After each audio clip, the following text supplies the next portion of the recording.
People of the internet, today we are counting down the top 5 Fall Guys minigames. That's right, the hot new game and a video idea that doesn't take too much time to produce. It's a YouTube double whammy.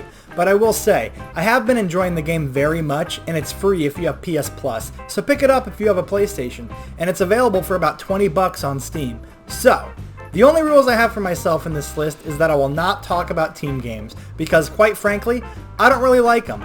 Some can be fun, but they're really just not my cup of tea. So, without further ado, let's get it, boys! Coming in at number 5, we have DoorDash. Insert lame joke about the delivery service here.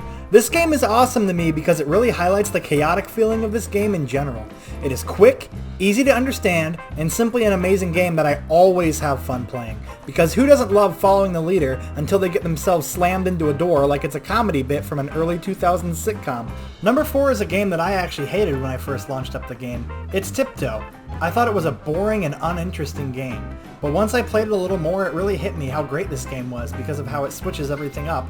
It's still a race game mode, but it has you guess and check to see what the proper path is. Then it's a mad dash to the finish line. Nothing is more hilarious to me than when someone does all the hard work guessing and checking, but then they fall at one of the very last tiles, so everyone who was sitting around like vultures just sprints on by to qualify for the next round while that guy's left in the dust. It's great.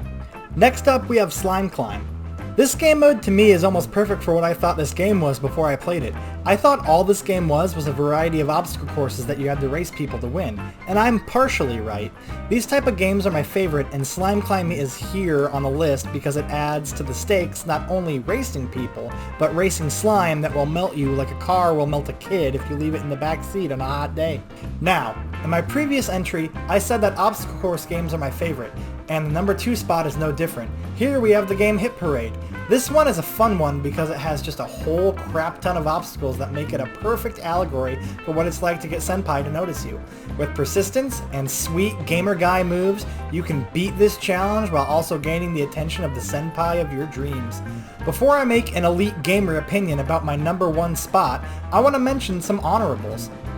Dizzy Heights is fun because it's like that Wipeout TV show. Rollout is awesome and produces as much anxiety as asking your boss for a raise. Gatecrash is like a weird version of the DoorDash game, but not as good. So let's call it Uber Eats. And now, for what is this gamer Chad's number 1 minigame in Fall Guys, is Hexagon. This game is my favorite because it's one of the end games. I prefer this one to Fall Mountain, as this one can lend itself well to skill and 1000 IQ plays. The premise is simple.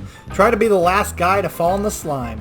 The hexagonal tiles disappear as you run on them. So, if you're a sweet gamer like me, you can use that to your advantage and cut someone off so they make the game's name make sense. This footage here is both my first win and my first time playing Hexagon. So, I guess some gamers don't need practice. So thank you very much for watching. I'll put something up as a summary of my top 5, and I want you to leave a comment for what your top 5 minigames in Fall Guys are. And if you liked the video, please leave a like, and remember to subscribe to see more cringe. And as always, I hope you lovely people have a great day.